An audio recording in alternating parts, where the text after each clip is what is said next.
Om Swastiastu. Om Swastiastu. Halo teman-teman semuanya, berjumpa kembali dengan acara Podcast Penduker. Bagaimana kabar kalian pada hari ini? Semoga sehat selalu dan selalu dalam lindungan Tuhan Yang Maha Esa dan juga tetap semangat menjalani hari-harinya. Hari ini berjumpa kembali bersama saya, Julena sebagai host pada acara Podcast episode ke-8. Sudah tak terasa ya kita ada di episode ke-8 ini. Pada episode kali ini, kita kedatangan tamu yang luar biasa sekali dan berperan penting dalam lingkungan sekolah kita yaitu SMP Negeri 2 Kerambitan. Pasti kalian sudah pada tahu sama beliau. Inilah dia, Bapak I Gusti Putu Wartama SP selaku Ketua Komite SMP Negeri 2 Kerambitan. Beri tepuk tangannya yang meriah. Om Swastiastu Bapak, selamat siang. Om Swastiastu, selamat siang. Bagaimana kabarnya hari ini Pak? Baik dan sehat selalu. Semoga sehat selalu. Tapi sebelum itu, kami dari tim jurnalis mengucapkan banyak terima kasih kepada Bapak karena telah meluangkan waktunya di sela-sela kesibukan yang ada untuk datang dan menjadi bintang tamu di podcast episode ke-8 ini. Seperti biasa, sebelum kita lanjut ke acara inti, kita melakukan sesi opening dulu, Pak. Siap. Saya coba dulu, nanti kita lakukan bersama. Se, dua, telu, ubat pintu. Siapa, Pak? Kita coba. Se, dua, telu, ubat pintu.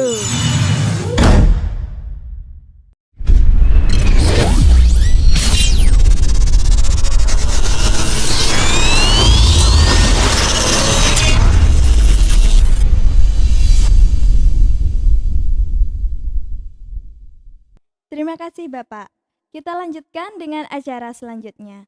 Seperti kata pepatah, tak kenal maka tak sayang, maka kita mempersilahkan Bapak untuk menginformasikan sekilas biodata Bapak dengan teman-teman yang ada di rumah. Waktu dan tempat disilahkan. Terima kasih Om Swastiastu. Untuk adik Julina, ya. Perkenalkan, nama saya itu I Gusti Putu Wartama. Tempat tanggal lahir Batu Haji Kaje 15/10/1964. Alamat Banjar Dinas Batu Haji Kaje, Desa Batu Haji, Kecamatan Kerambitan. Ya. Sudah itu pekerjaan, ya, pekerjaannya saat ini selaku Kepala Markas PMI Kabupaten Tabanan. Tapi untuk hobi, ya seperti biasa, karena latar belakang memang bidang pertanian, ya hobinya bercocok tanam. Ya. Di samping seperti biasa ya olahraga lah, seperti itu. Baik Bapak. Nah teman-teman, itu tadi sekilas biodata yang telah disampaikan oleh Bapak kepada teman-teman semuanya. Sudah mengurangi rasa penasaran kalian kan? Kita lanjutkan sekarang dengan acara pertanyaan-pertanyaan. Untuk pertama, kita akan bertanya dan pertanyaannya dari tim jurnalis Penduker. Kita mulai dari pertanyaan yang pertama, Pak. Siap.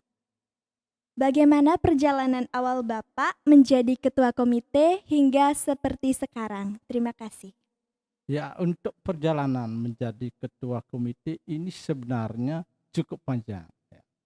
Yang pertama itu sebenarnya menjadi anggota pengurus dulu, ya, karena pertama itu anak saya, anak bapak itu jadi siswa di sini, ya, yaitu keduanya sudah itu jadi karena sering ya mengajukan suatu pertanyaan mungkin untuk masukan, kemudian ada pemilihan pengurus untuk komite, dilibatkanlah sebagai wakil dari Desa Batu Haji, ya, menjadi pengurus komite, kemudian duduk di anggota, kemudian jadi bendahara, ya, bendahara itu 2 periode, kemudian setelah dari bendahara barulah jadi ketua komite, ya, itu ketua komite, dan untuk saat ini itu yang periode yang kedua juga. Nah itu yang bisa Bapak sampaikan. Baik Bapak. Teman-teman, jadi begitulah perjalanan Bapak sampai sekarang hingga menjadi ketua komite ternyata cukup panjang ya. Kita lanjutkan dengan pertanyaan yang kedua. Kepada siapa saja komite di sekolah melakukan koordinasi dan konsultasi dalam melaksanakan fungsi dan tugasnya, Pak? Ya, kalau Bapak untuk koordinasi dan komunikasi tentu kepada semua komponen. Ya, semua komponen yang ada di SMP Negeri 2 Keramitan. Salah satu yang pertama itu Bapak Kepala Sekolah. Yang kedua para wakasek, yang ketiga para staf, ya. Di luar itu juga ada, yaitu para pengurus komite sendiri dan juga orang tua murid. Nah, ini yang kita ajak komunikasi. Nggih. Baik, Bapak. Ini dia pertanyaan selanjutnya. Seberapa besar peranan komite bagi sekolah dan apa dampak jika sekolah itu tidak memiliki komite, Bapak? Ya, terima kasih. Ini suatu pertanyaan yang sangat bagus. Nah, bagaimana peran itu? Kalau peran komite itu cukup besar sekali. Karena di komite itu kita bisa membantu khususnya sekolah untuk menjalankan program yang belum didanai oleh dana BOS, khususnya untuk 4 bidang kegiatan.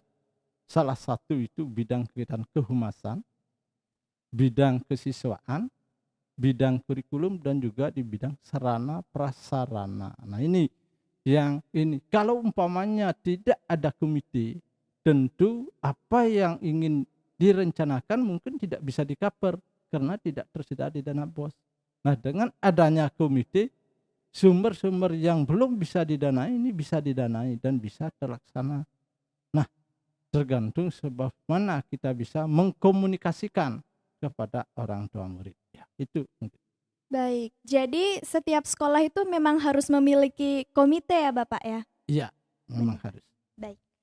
Untuk pertanyaan selanjutnya, bisakah Bapak menginformasikan kepada kami bagaimana sistem pemilihan menjadi ketua komite? Iya. Kalau untuk pemilihan komite ini tentu melalui suatu rapat umum. Ya, suatu rapat umum yang dilaksanakan di sekolah, ya, dilaksanakan di sekolah dengan menghadirkan seluruh perwakilan orang tua murid khususnya yang kelas baru, ya, yang baru, orang tuanya semua dihadirkan. Kemudian wakil dari masing-masing desa itu ini kan satu orang wakilnya untuk duduk di kepengurusan komite. Nah, setelah dia duduk, baru kemudian kompromi semua orang wakil-wakil dari perwakilan desa untuk siapa yang dipilih menjadi pengurus, ketua, sekretaris, bendahara, dan anggota gitu. Oh, baik Pak. Dalam menjalankan tugas pastinya ada kendala yang Bapak dapatkan begitu ya Pak ya? Sekiranya bisakah Bapak menginformasikannya kepada kami, apa saja kendala yang biasanya Bapak temui? Ya, kendala yang Bapak temui selama menjadi pengurus komite tentu masalah kehadiran para rekan-rekan pengurus untuk 100%. Untuk misalnya dalam suatu pertemuan, nah itu tidak bisa 100% ya. Misalnya 50+1 pasti bisa. Dan juga kehadiran untuk datang ke sekolah setiap saat itu tidak bisa. Karena para teman-teman kita di pengurus ada kesibukan pekerjaan.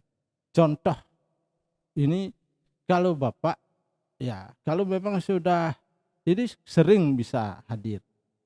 Meluangkan waktu, walaupun itu pertama ke sini sebentar, kemudian ke kantor, kan itu.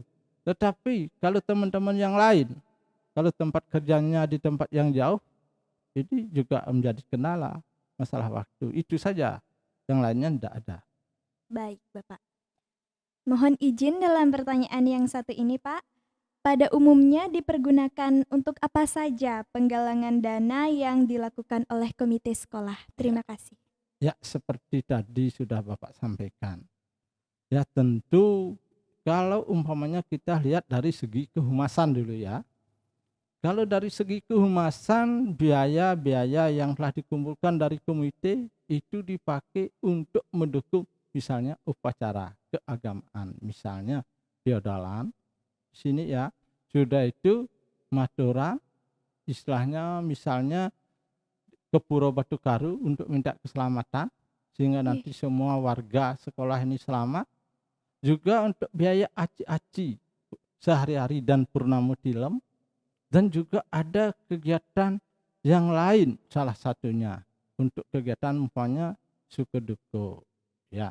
Kalau umpamanya yang lainnya itu ada anak-anak ya yang sakit, tentu disinilah perannya juga kita mendanai ya. Yang lain misalnya mendukung di dalam proses umpamanya di bidang sarana prasarana seperti yang kemarin kita lakukan, penyengker di sini ya, tembok misalnya roboh. Nah, disinilah kita membuat penyengker itu diperbaiki sehingga di sebelah barat sekolah yang utara itu sekarang sudah berisi tembok penyengker ya, yaitu iya. pagar ya, itu sudah kembali tidak amburadul seperti yang dulu pernah kotor, itu sekarang sudah bagus semua. Sudah itu untuk biaya penataan taman juga ada kita laksanakan. Yang lain juga mendukung untuk kegiatan anak-anak mengikuti lomba atau mendukung biaya-biaya untuk di bidang kurikulum itu. Misalnya apa? Untuk ujian. Nah, ujian sekolah untuk honor dari para penjaga untuk guru-guru. Ini juga kita anukan. Yang lain juga banyak. Yang selain itu misalnya mendukung perpisahan. Nah, ini perpisahan untuk anak-anak. Dan sekali suatu umpamanya sekarang kalau untuk ini apa namanya untuk prokes ya. Iya. Kalau mungkin dari sarana prasarana ini belum ada, nanti bisa diusulkan melalui komite, melalui Pak Kepala Sekolah, tetapi melalui bidang sarana prasarana ya, seperti itu. Baik. Untuk pertanyaan selanjutnya, kami penasaran kepada Bapak, kegiatan apa saja yang Bapak lakukan jikalau ada waktu luang? Ya.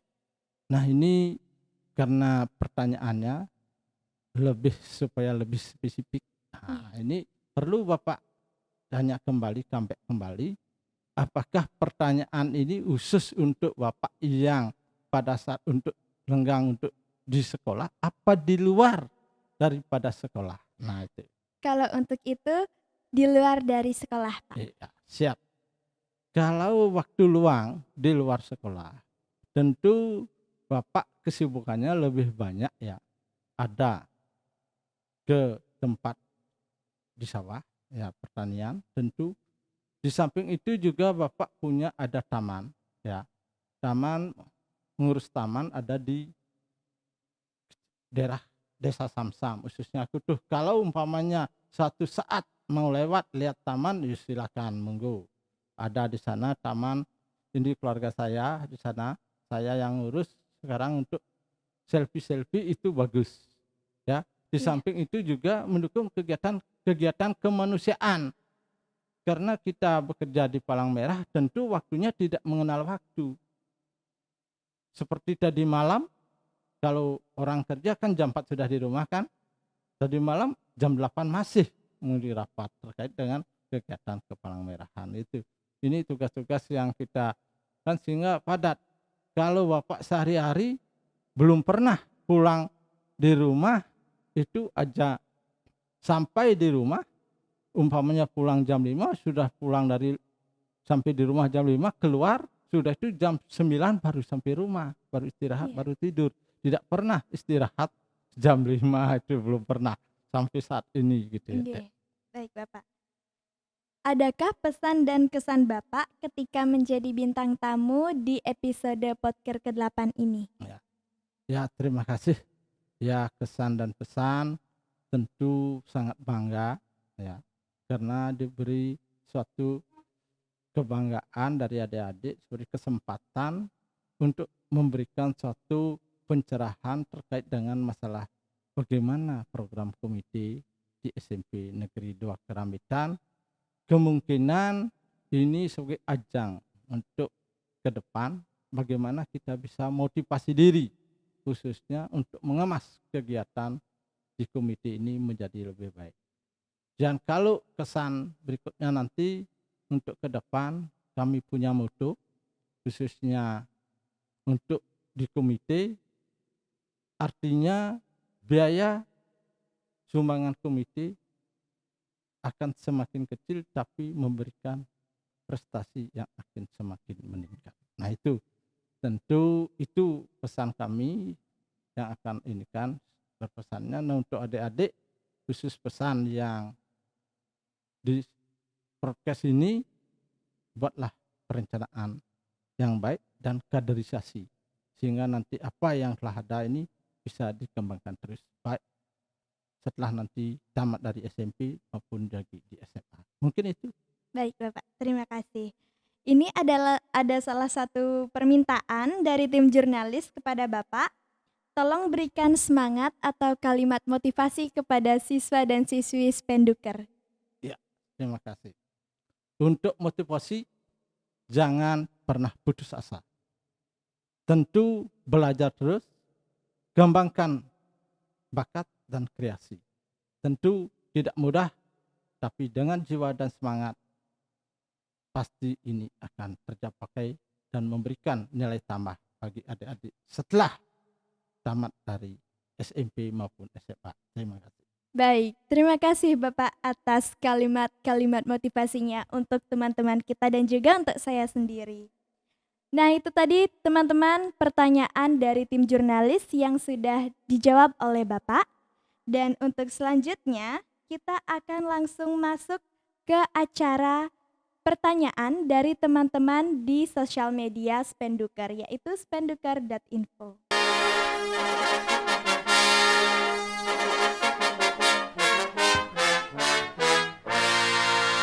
Baik, kita langsung saja masuk ke pertanyaan pertama.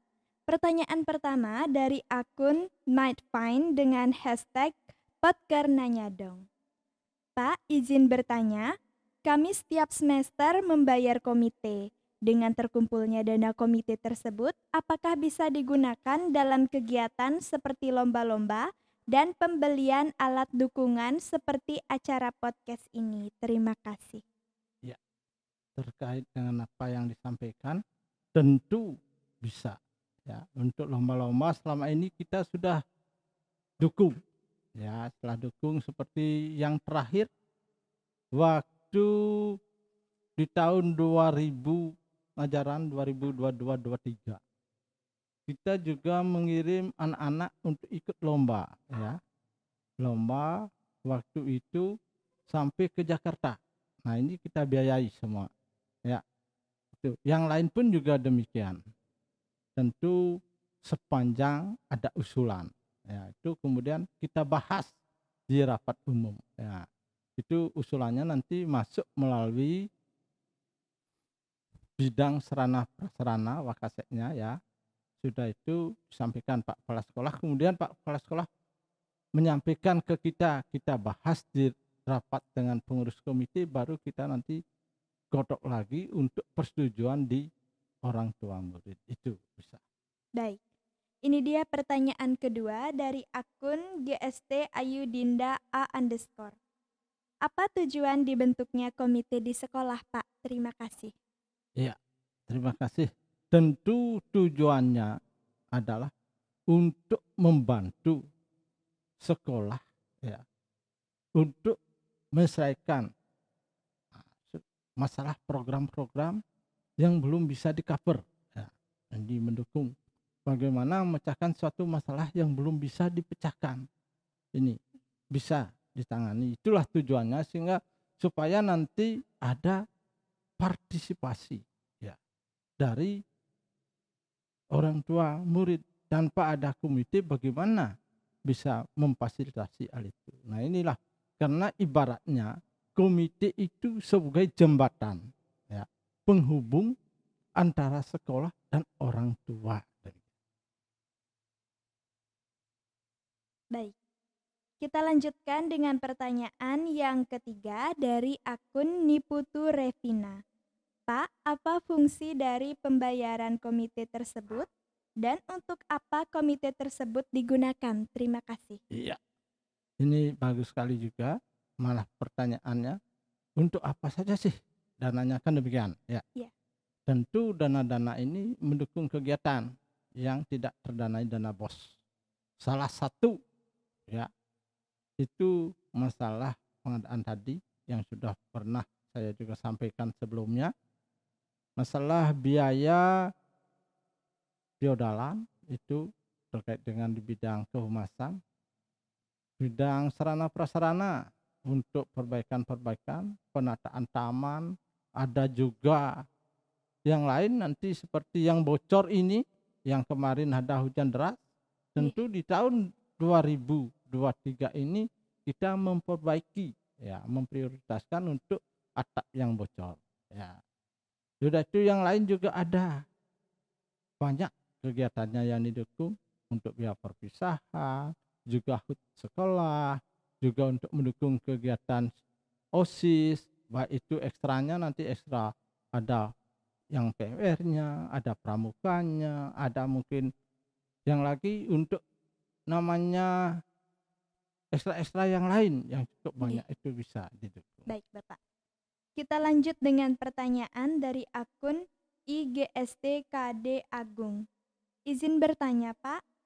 Sudah berapa lama Bapak menjabat sebagai ketua komite dan tugas apakah yang dilakukan Bapak ketika menjadi ketua komite? Terima kasih.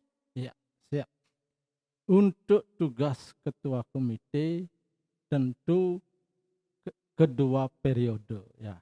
Sekarang sudah masuk 2 periode aku ketua komite, yang tugas-tugas tentu mengkoordinasikan ya, mengkomunikasikan terkait dengan program-program yang ada di sekolah ya, mengkoordinasikan antara dengan dari sekolah dengan orang tua murid itu. Baik. Ini dia pertanyaan selanjutnya dari akun Caya Tidur Hati. Pak, bagaimana tanggapan Bapak untuk jurnalis Penduker? Dan apa Bapak berkenan menyumbangkan atau membantu untuk fasilitas jurnalis Penduker? Terima kasih. Iya, terima kasih. Kalau terkait kesan dan pesan, jurnalis SMP Negeri 2 Keramitan ini karena baru dibentuk ya sudah cukup bagus sekali. Ya, tapi tetap lebih dikemas lagi, dikembangkan ya. Tetapi untuk mendukung sarana prasarana kita siap mendukung sesuai dengan aturan yang ada. Baik. Terima kasih ya Cahaya Tidur Happy sudah bertanya seperti ini. Ini dia pertanyaan terakhir yang dapat kita ajukan kepada Bapak dari akun _ your rr girl l.uti namanya. Sebelumnya saya izin untuk bertanya, bagaimana kesan dan pesan Bapak selama menjadi ketua komite? Kalau kesan dan pesan ya cukup ya, antara menyenangkan. Jadi juga suatu kebanggaan ya. Karena apa? Karena kita dapat merasakan yadnya ya, menjalankan amanah bagaimana kita bisa membantu untuk memajukan sekolah ini. Sehingga sekolah ini akan bisa menjadi yang lebih baik. Yang umpamanya ada selama ini bisa kita kembangkan. Nah, inilah yang kita kembangkan. Kalau sebelumnya sekolah ini ibaratnya seperti kandang sapi itu umpamanya, kita inginnya menjadi sekolah ini serasi, sehat ya, rapi ya, aman dan sehat dan indah.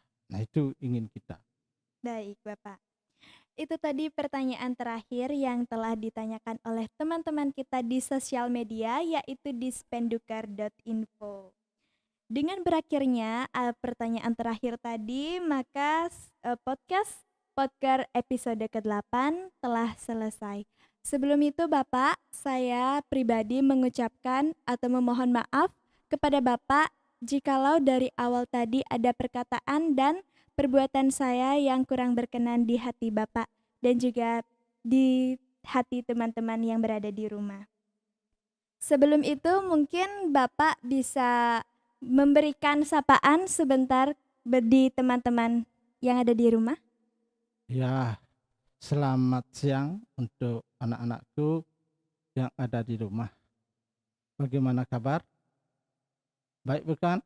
Ya, kalau mudah-mudahan Bapak temui adik-adik di rumah semua dalam keadaan sehat selalu dan selalu mengikuti kegiatan prokes SMP Negeri 2 Keramaitan sebagai ajang komunikasi, informasi, dan sinkronisasi. Mungkin itu.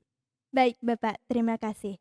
Nah teman-teman, itu tadi podcast yang sudah bisa kita tanyakan kepada Bapak. Pertanyaannya juga sudah dari tim jurnalis Pendukar dan juga dari teman-teman sendiri. Bagaimana, sudah mengurangi rasa penasaran kalian bukan? Jadi karena waktu juga sudah selesai dan pertanyaan juga sudah semuanya dijawab oleh Bapak, artinya kita akan berpisah pada podcast episode ke-8 ini. Terima kasih untuk semuanya yang sudah menonton. Jangan lupa share ke teman-teman kalian ya. Untuk itu, kami tim jurnalis mengucapkan terima kasih sekali lagi dan kami akhiri dengan Parama Santi. Om Santi Santi Santi Om. Om Santi Santi Santi.